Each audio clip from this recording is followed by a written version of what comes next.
Hôpital Pasteur, chirurgie thoracique. L'infirmière de bloc opératoire s'apprête à recevoir un prélèvement de tissu pulmonaire. Alors au préalable, j'ai collé sur le sachet d'envoi la puce correspondant au PDA.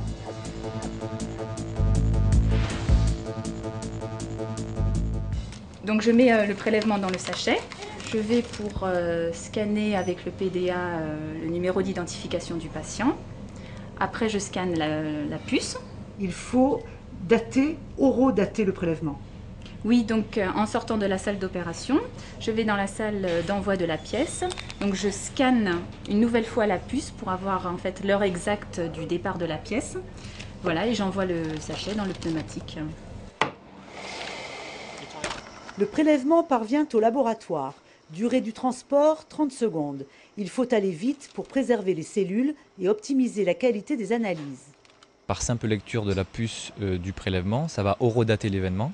Ensuite, il y a une étape de transformation qui va consister en l'association de l'identifiant du prélèvement qui sera associé à l'identifiant de l'échantillon et au tube.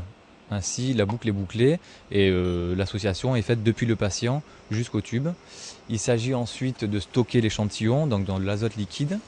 Il sera congelé, il sera saisi immédiatement. Et là, avant cette opération, il faut horodater l'événement.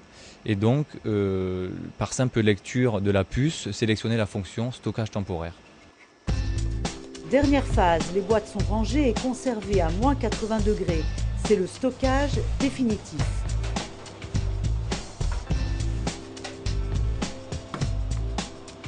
Grâce aux puces RFID, on connaît l'emplacement de chaque échantillon. L'inventaire précis et sans erreur a été réalisé en 16 secondes. La traçabilité, c'est d'avoir un lien avec la sécurisation d'un prélèvement.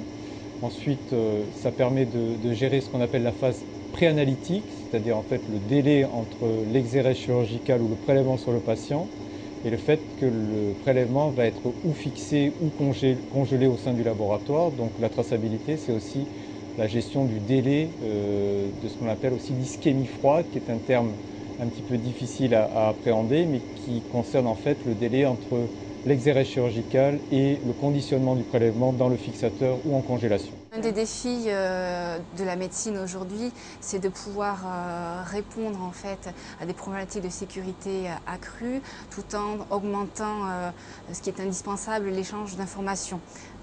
Et aujourd'hui, on pense que la RFID peut apporter ce genre de réponse. Dans le cadre de la lutte contre le cancer, premièrement, c'est d'anonymiser les échantillons de façon à pouvoir sécuriser finalement ces échantillons qui sont extrêmement précieux et pour le clinicien et surtout pour le patient, de façon à pouvoir développer de nouvelles stratégies thérapeutiques. En effet, ces échantillons vont être maintenant techniqués dans le secteur de biologie moléculaire qui permettent de détecter de nouvelles mutations de façon à pouvoir adapter de nouvelles thérapies personnalisées et ciblées par patient. Donc évidemment, c'est un moyen tout à fait innovant pour pouvoir lutter contre certaines maladies cancéreuses.